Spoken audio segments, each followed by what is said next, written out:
Good morning, participants. Good morning, madam. Welcome back to FDP on Bio-Inspired Computing for Data Analytics. Today's first session is on classification using bio-inspired algorithms by Dr. Lavika Gaur. Respected madam, good morning, ma'am.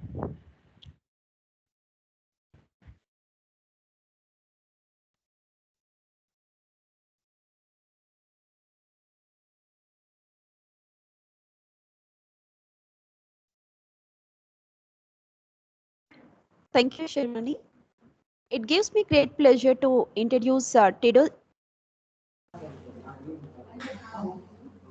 ME in Computer Technology, Delhi College of Engineering.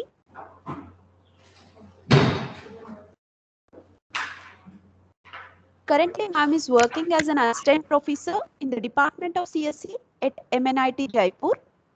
Her research interests are artificial intelligence, bio and nature-inspired algorithms, computational intelligence, evolutionary computing, intelligent systems, machine learning, and optimization. Dr. Lavika Goyal published more than 14 journal articles in well-reputed journals, more than 25 conference proceedings, 11 books and book chapters. Ma'am is currently guiding 3 research scholars, and she got 2 research-funded projects from DST and BITS Pilani. Ma'am also bagged many awards and achievements like Young Scientist Award from Engineering or Artificial Intelligence given by India Best Women Professional Award 2021 by IEEE India Council and Hope Foundation and Research Center at IIT Guwahati in the year of 2021. Ma'am also organized various workshops, STTPs, conferences and webinars. We are honored by your presence, ma'am. Thank you. Now I request Dr. Lavika Goyal to take over the session. Thank you, ma'am, so much for the for the exhaustive description of myself, and I'm really thankful to all of you for giving me this opportunity, to the organizers for giving me this opportunity to share my thoughts and whatever I'm currently researching, to share it with the participants. So I'm really thankful to you. Let us start the session. Madam, I just want to confirm my first slide is visible, right? Yes, ma'am, it is visible. Okay, ma'am. So, good morning, all of you. As ma'am has already introduced myself, I am Dr. Lavika Goel, and I'm working as an assistant professor in Computer Science Department of MNIT Jaipur. So, the talk of today is basically on bio-inspired computing and then creating hybrid models of bio-inspired computing for classification, basically image Madam, classification. Madam, sorry for the Yes. disturbing. Can you please project the slide now? Okay. 1 minute, Full screen mode, ma'am. Full Full screen. screen, ma'am. Yeah. Project. Is it fine, ma'am? Now? Yes, Yes, ma'am. ma'am. It's fine, ma'am. Yes, ma'am. Yes. Okay. So I have moved now to the second slide. Is it moved there also? Yes, ma'am. Yes, ma'am. It is clear. Fine. So basically, my talk of the day is on bio-inspired computing and creating hybrid models of bio-inspired computing for image classification. So first of all, when we work about bio-inspired computing, it all deals with intelligence. So what is basically what is basic? So basically, what is an intelligent algorithm? Intelligent algorithms are basically have been gaining popularity in the recent years. Why? Because the real world problems are becoming increasingly large, complex, and dynamic. So basically, we don't need the best solution generally. We need the optimal solution.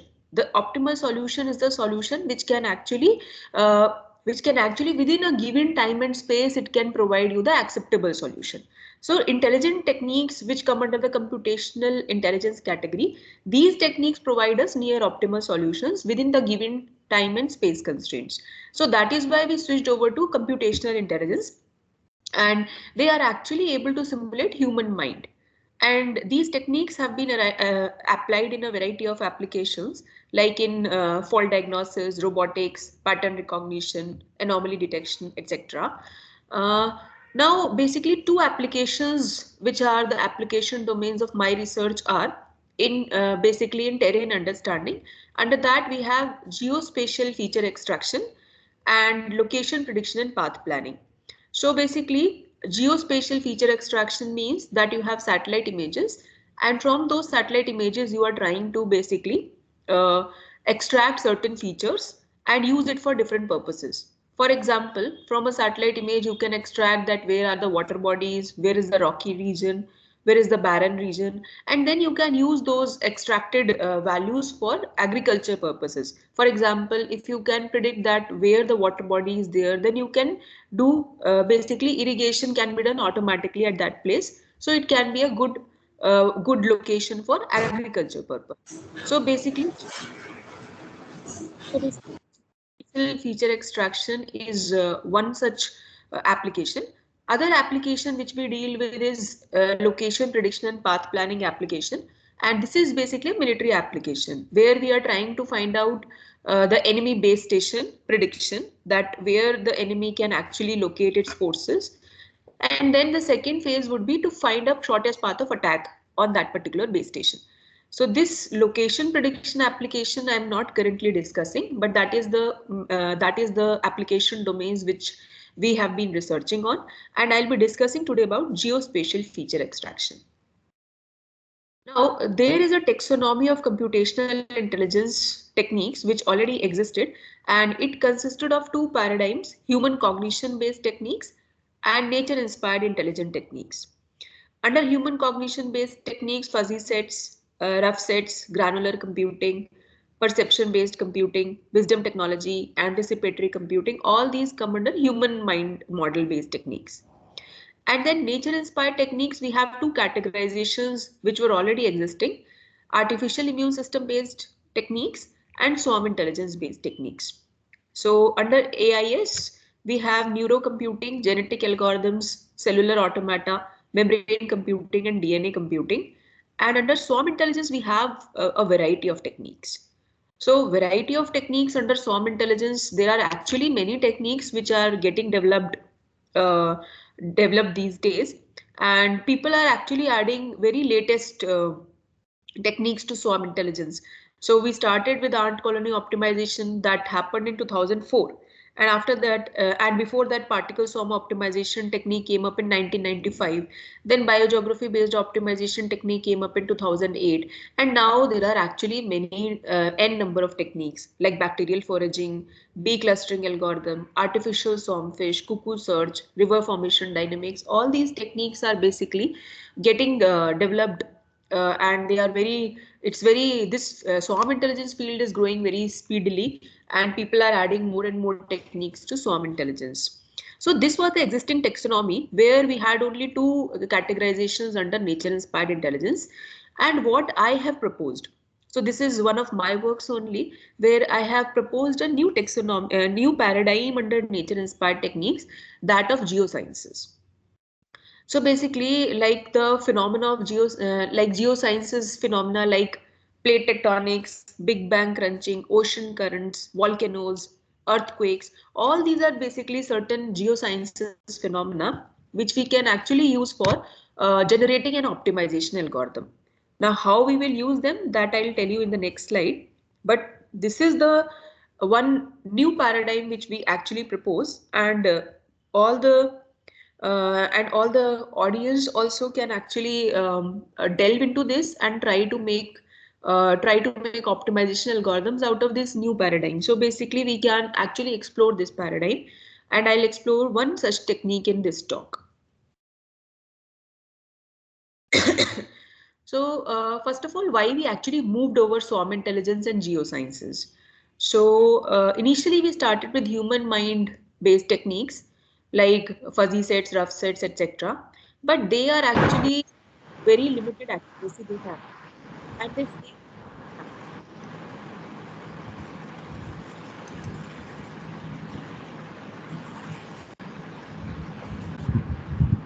That is why we moved Ma'am, over. your voice is not audible. Hello? Hello? Can you hear me? Yes, now we can hear you, ma'am. Okay, somebody had actually unmuted himself. That's why my voice was, I think, not audible because disturbance was coming on my side also. Okay, so shall I continue? Yes, ma'am. Yes, ma'am. Okay. So initially, yeah.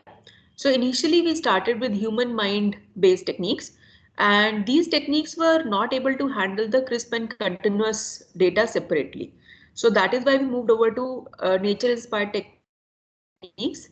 Under that we had artificial immune system based techniques, but these techniques were also not they were having exponential time complexities, and they were actually responding very slowly for terrain understanding applications.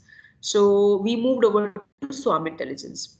Swarm intelligence is more accurate even on low spatial resolution images. So swarm intelligence is a very popular and flexible techniques are there in swarm intelligence. But actually only few techniques like ant colony optimization, particle swarm optimization, only a few techniques were used for terrain understanding. So for or basically geospatial feature extraction. So that is why there is a lot of scope in swarm intelligence to actually incorporate more techniques for image classification. So one thing is we can actually exploit swarm intelligence techniques for image classification or geospatial feature extraction. Other thing is which the paradigm which I have introduced is of geosciences phenomena. So now I'll tell you basically why we can actually use this to develop optimization algorithms. So there is a principle of nature that every constituent particle of nature, be it a phenomena or a thing or an or any object in nature, that exhibits an inherent quality of stabilizing to an equilibrium point. So basically, all nature and natural phenomena, they will actually stabilize themselves to an equilibrium point eventually. For example, if a volcano comes, if there is a volcanic eruption, then finally it will stabilize itself to some cooling point, right? And similarly, if you take another phenomena of earthquakes, so earthquake will come and finally it will stabilize itself, and it will basically it will basically stop after some time. So, or for example, if you consider the plate tectonics theory. So, in geography, you might have studied in your school what is plate tectonics. So, plate tectonics is basically there are different islands on Earth, and these are basically formed due to the motion of plates. So, these plates keep on moving, and they actually stabilize themselves to some point, and that generates the continents. And that's what is the notion of Pangea. So basically, how the continents were developed. That is basically the concept of Pangea. That how the world map looks like. It is actually because of plate motions that the land separated and then it formed the continents. But eventually, it actually stabilized itself to some stable position. So the principle of nature is that everything tries to stabilize to an equilibrium point, and actually we can use this phenomena, this principle, to actually develop an optimization algorithm. So now how? For example, if you consider the plate tectonics phenomena, so the plates move and some forces act on the plates, and that's how they move actually, right? So when these forces, when the net force on the plate becomes zero, at that time it stabilizes itself, right? So these forces which are actually leading to the movement of the plate, and when you make it net force equal to zero, so the net force equal to zero is the stable condition.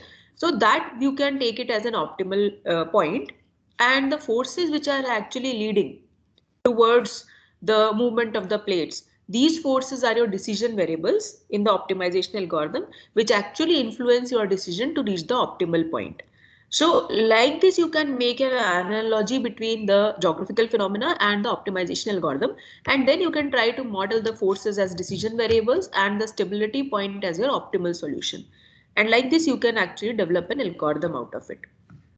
So we will see one such algorithm in the next slides.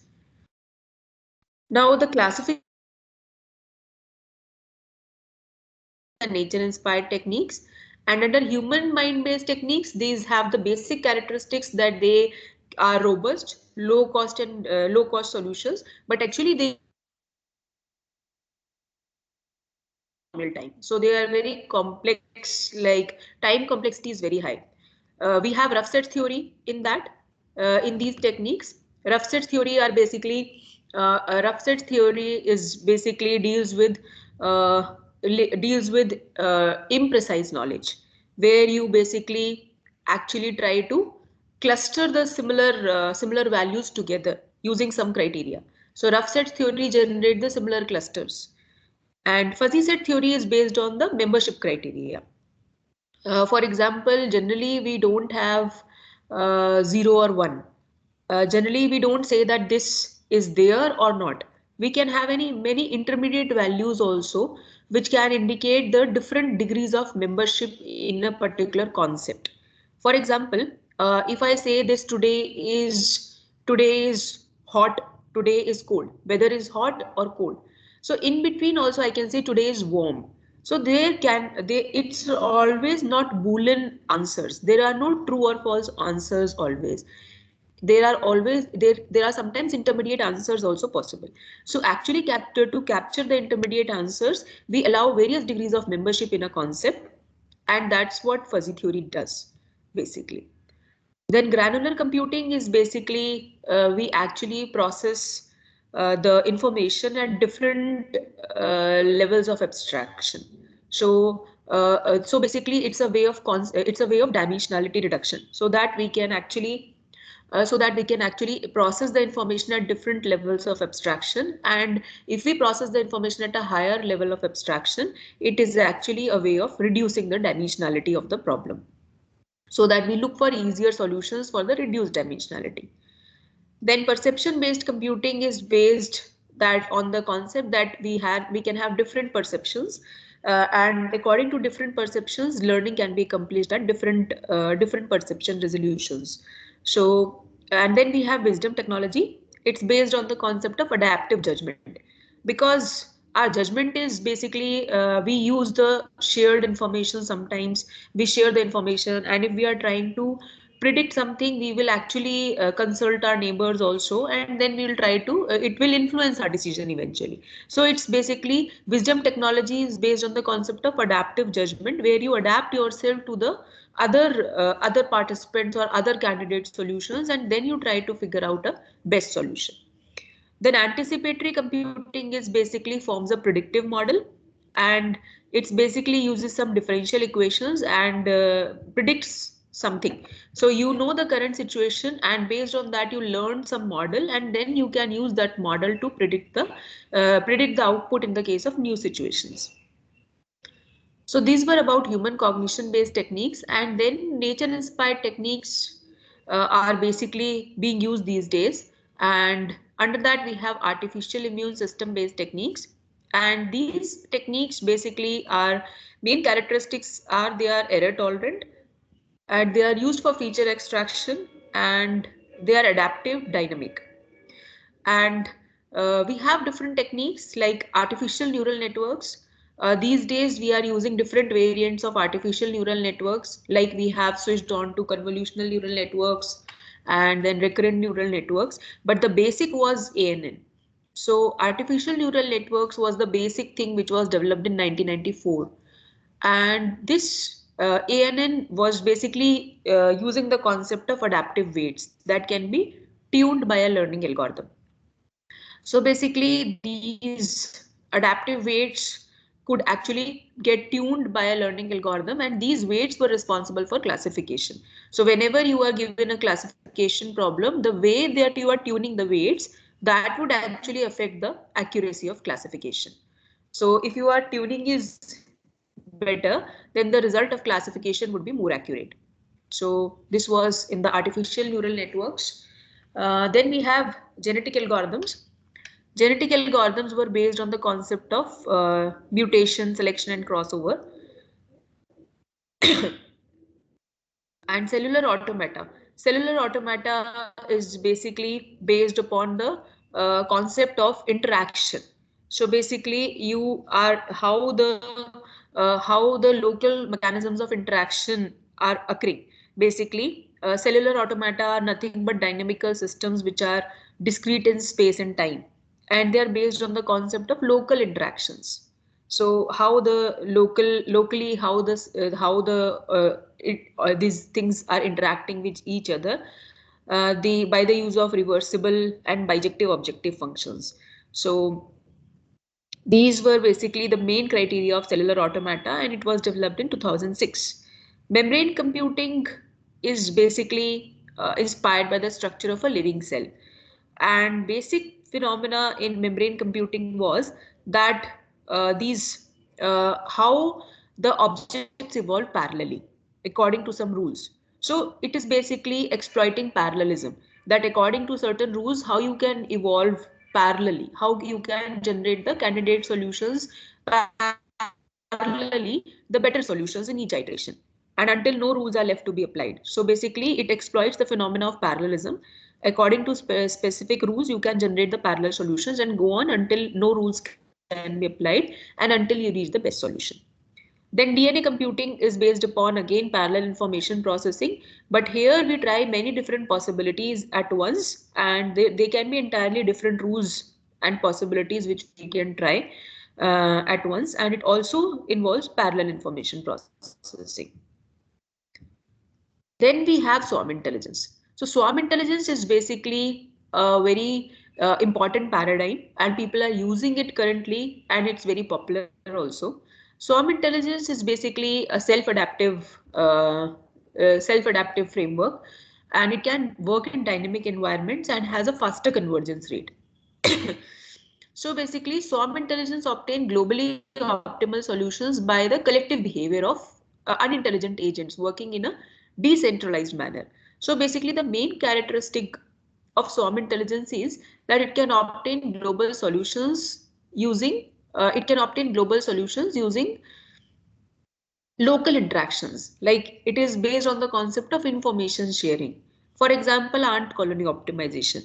So in ant colony optimization, the ants actually travel to the shortest path using the pheromone values. So each ant deposits some pheromone, which is a substance which each ant deposits on the path which it is traveling.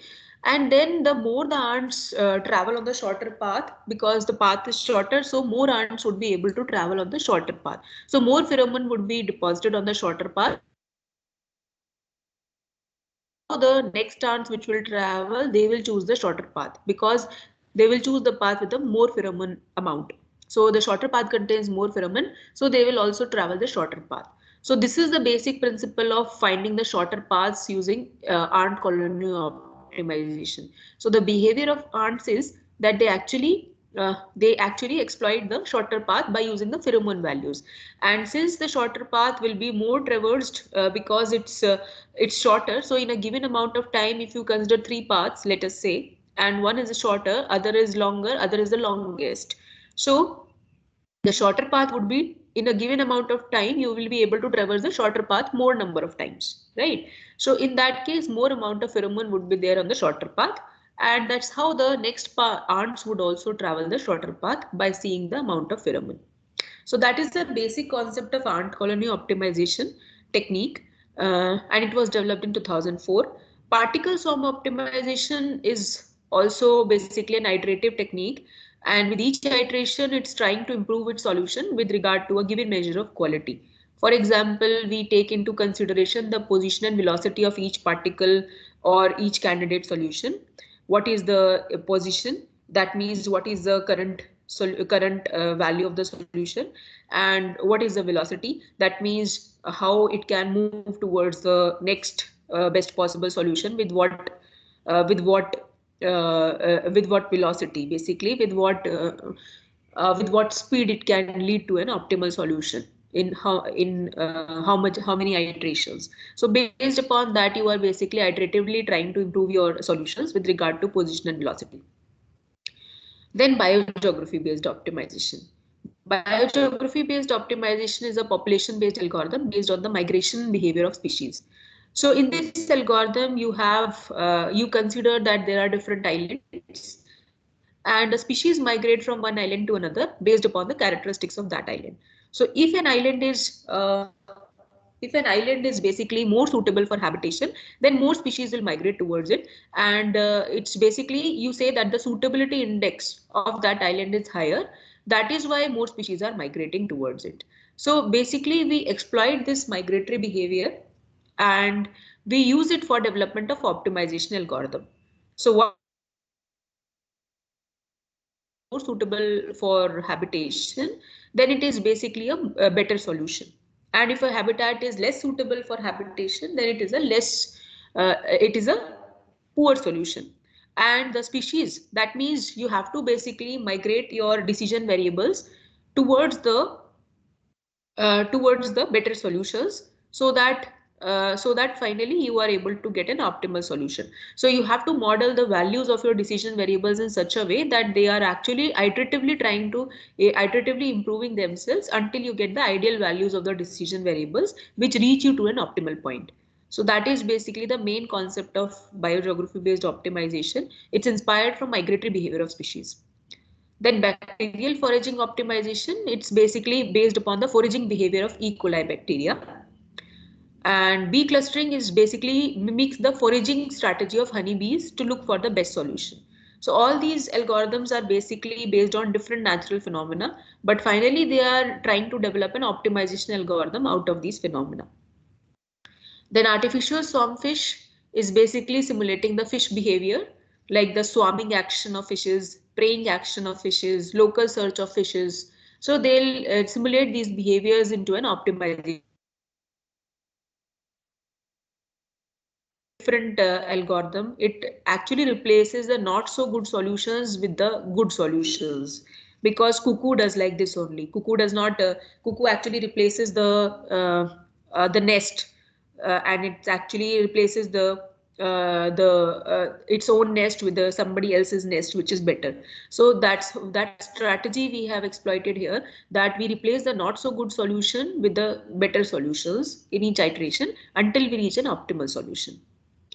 Then river formation dynamics is basically a heuristic method, which is similar to ant colony optimization only. And here it is actually similar to ACO, but it's a gradient version of ACO, where you can say that instead of basically switching, we assign the altitude values to the nodes. So we don't switch from one solution to another solution based upon the pheromone values. Instead, we switch from one solution to another solution using altitude values, altitude of the basically the river. So we consider the terminology has changed over here. So it's a gradient version of the original ACO, we can say. Then gravitational search algorithm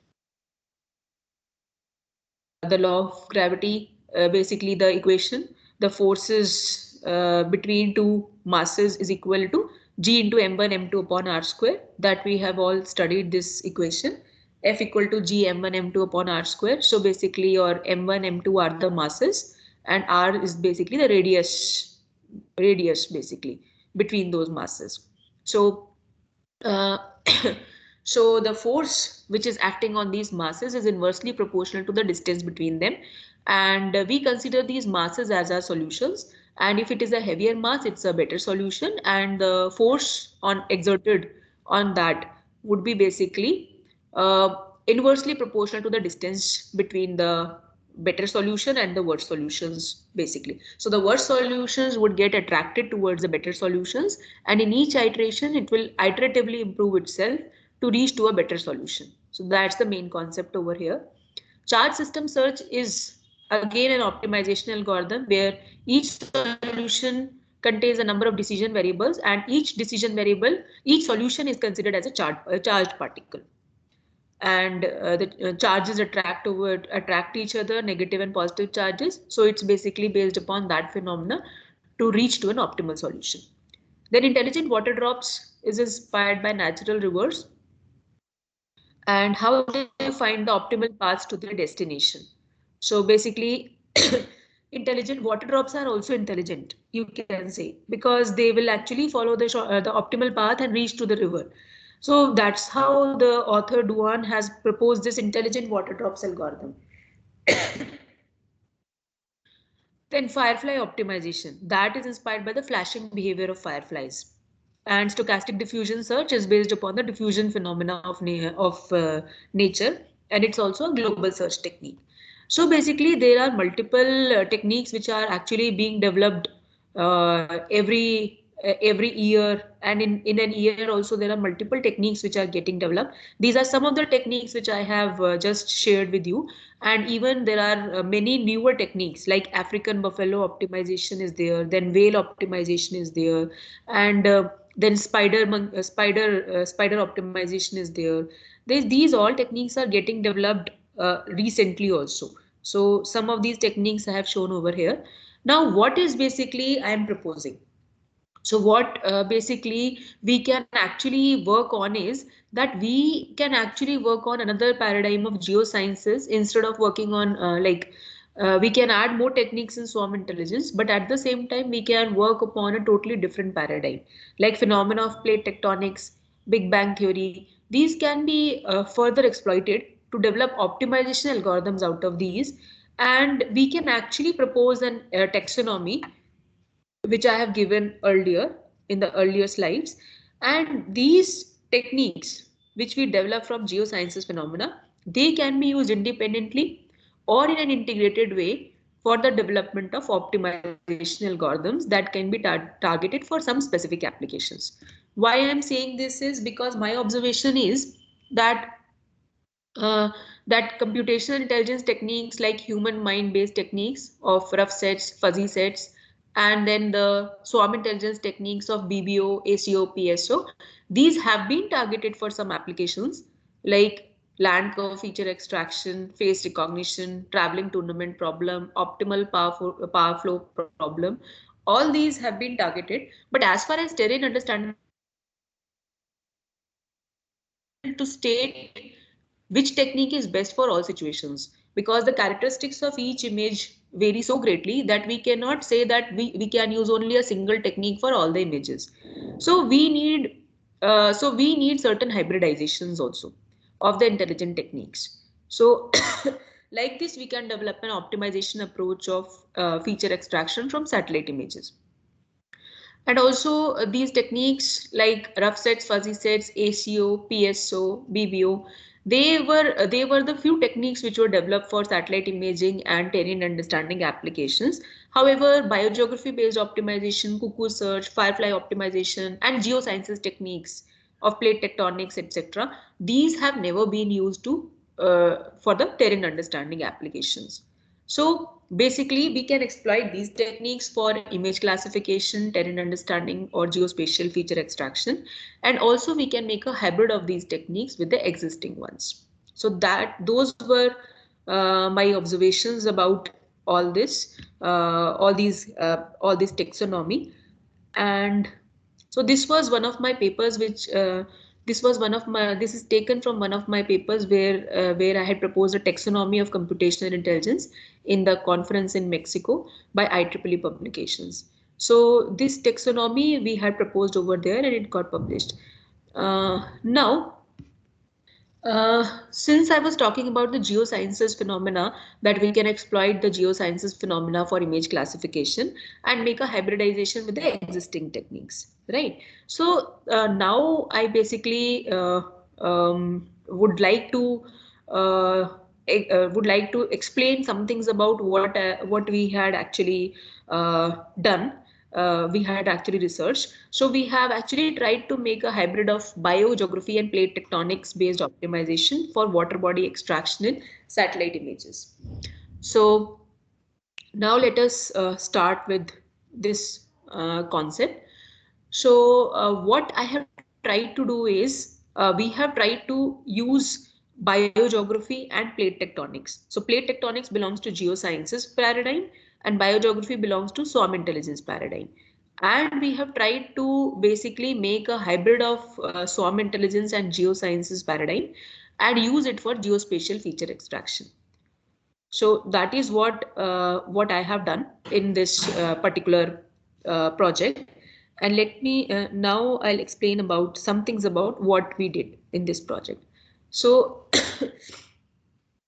first of all, why this geospatial extraction is important?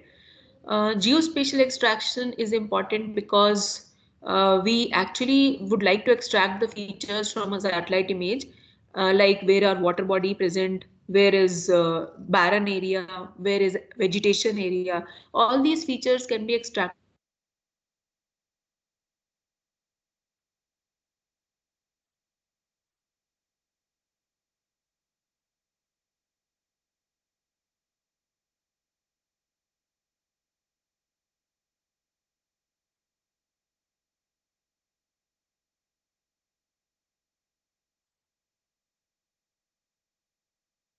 Agricultural production also is affected by the estimation of these geophysical properties.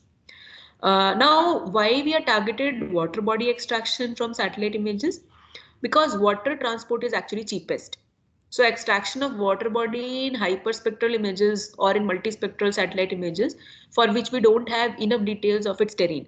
So if we get these details and if we are able to identify that where the water body is actually present, so we will be able to use it for different purposes because water transport is cheapest. So you can use the water bodies for transportation purposes also if you are able to identify that there is a water body in this region. So that's why we actually targeted the extraction of water body in the satellite images. And the other thing was the technology that we used. So the technology that we have used is bio-inspired techniques. And till now, we have actually never used geosciences for developing a computational model.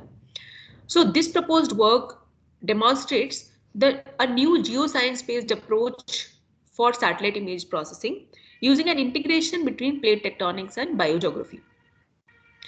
And it's a powerful paradigm for identifying the water body area in the satellite image. So basically, this uh, this project, this work would basically involves this why we were motivated towards it, then how did we start with it, how did we identify the problem, and then what was our approach, what was our algorithm, then some results I'll tell you. So this is basically the aim is to build a biogeography and plate tectonics based optimizer for satellite image classification, which will be a new algorithm totally.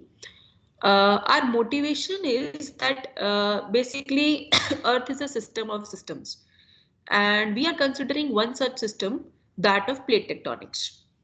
So we are also using this as a contributory domain to computational intelligence because this is a totally new paradigm of geosciences under which we are targeting plate tectonics as a contributory domain towards computational intelligence. So if you consider that there are different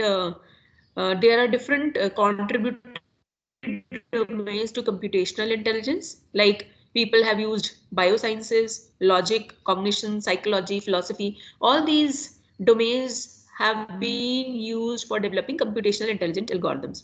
But geosciences, if you say, there is a question mark. Geosciences has never been used as a contributory domain to computational intelligence. And that is why we actually chose geosciences for developing the intelligent paradigm. So our motivation was computational intelligence. Uh, so can you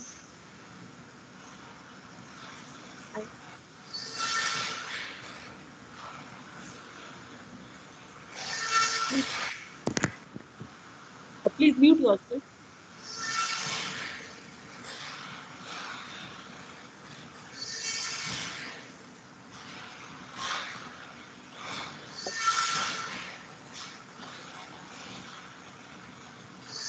Please voice.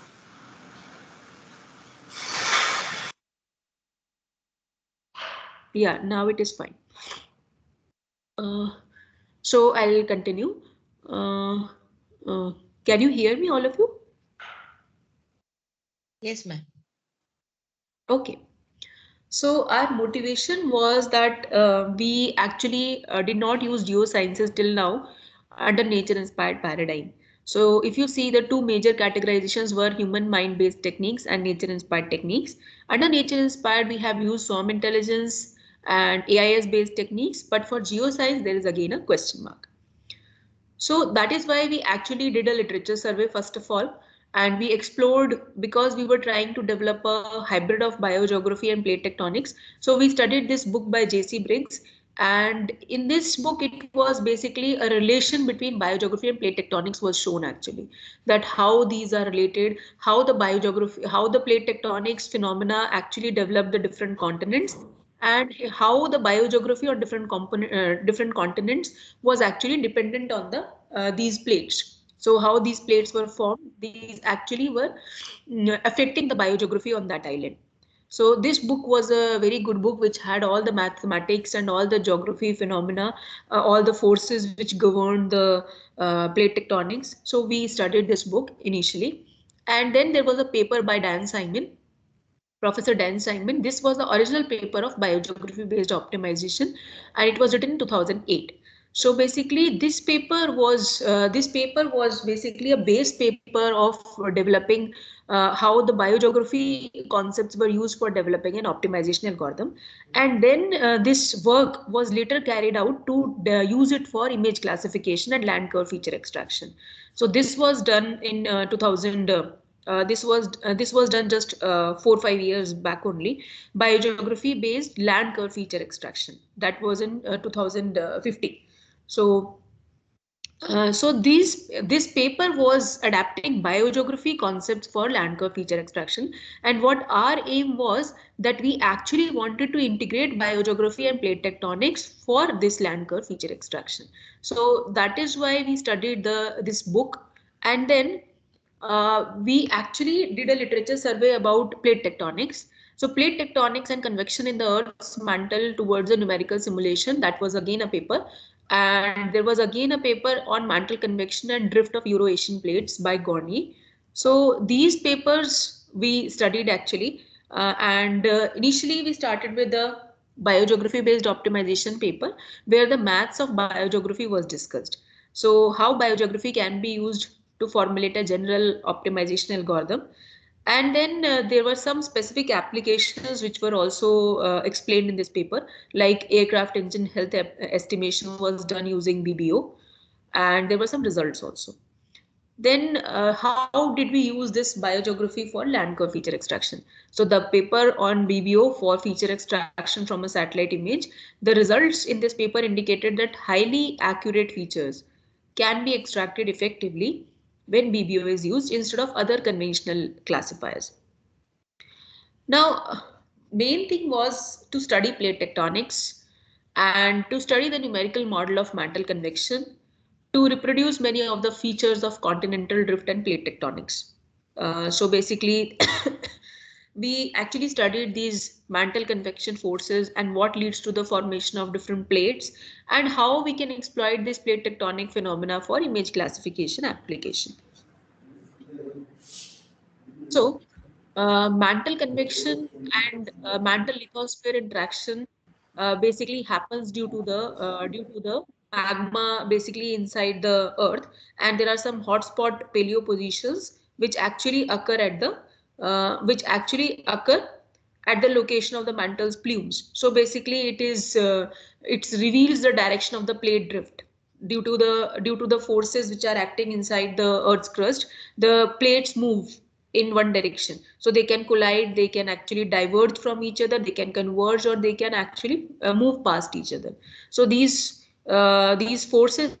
act on the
Good morning, participants. Actually, there is a technical issue at resource person side. So, ma'am will come back in 5 minutes.